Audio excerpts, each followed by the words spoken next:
السلام عليكم ورحمة الله تعالى وبركاته. أهلا وسهلا بكم مع فاطمة. وصفة اليوم تحلية لأصحاب السكري اللي هي بودينغ بالليمون، وهذه الوصفة أخذتها من كتاب كندي وصفاته مدروسة. أنا غادي نعطيكم مقادير لكمية قليلة، بالنسبة لكمية كبيرة ما عليكم إلا مضاعفة المقادير. سنمر مباشرة إلى المكونات وطريقة التحضير. بسم الله.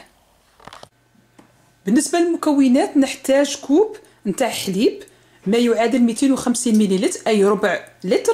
نحتاج ملعقة كبيرة مملوءة جيدا تاع مايزينا أو نشا ما يعادل 15 غرام. نحتاج 2 ملاعق كبار سكر عادي ما يعادل 25 غرام. ونحتاج هنا عصير نتاع حبة قارص عطاتني هنايا 50 مليلتر. نأخذ كاسرونة ونوضع فيها السكر، نزيد عليها المايزينا، نزيدوا عليها الحليب، وغادي نوضعوهم فوق نار متوسطه، نقعدوا نحركوا باستمرار حتى يتكاتف الخليط. من بعد في الاخير غادي نزيدوا عصير الليمون. هنايا وضعت الكاسرونه فوق نار متوسطه وقعدت نحرك باستمرار، ما لازمش تغفلوا عليه باش الحليب ما يسقلكمش في القاع تاع الكاسرونه، ومن بعد تحصلوا على حبيبات في البودينغ تاعكم.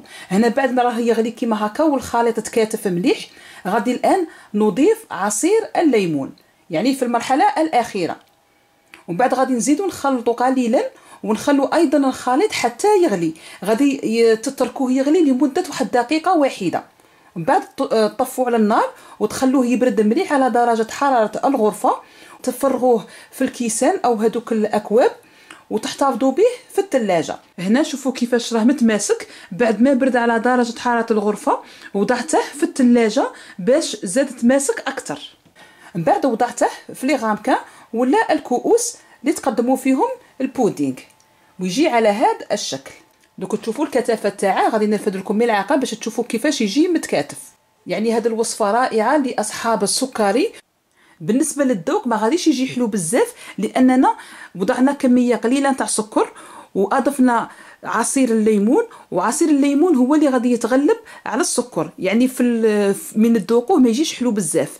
الا كنتوا باغي تستهلكوا يعني بالنسبه للاشخاص العاديين تقدروا مضاعفه كميه السكر، وايضا بالنسبه للون تقدروا تزيدوا هكاك زعفران باش اللون تاعه يميل للاصفر يعني لون الليمون.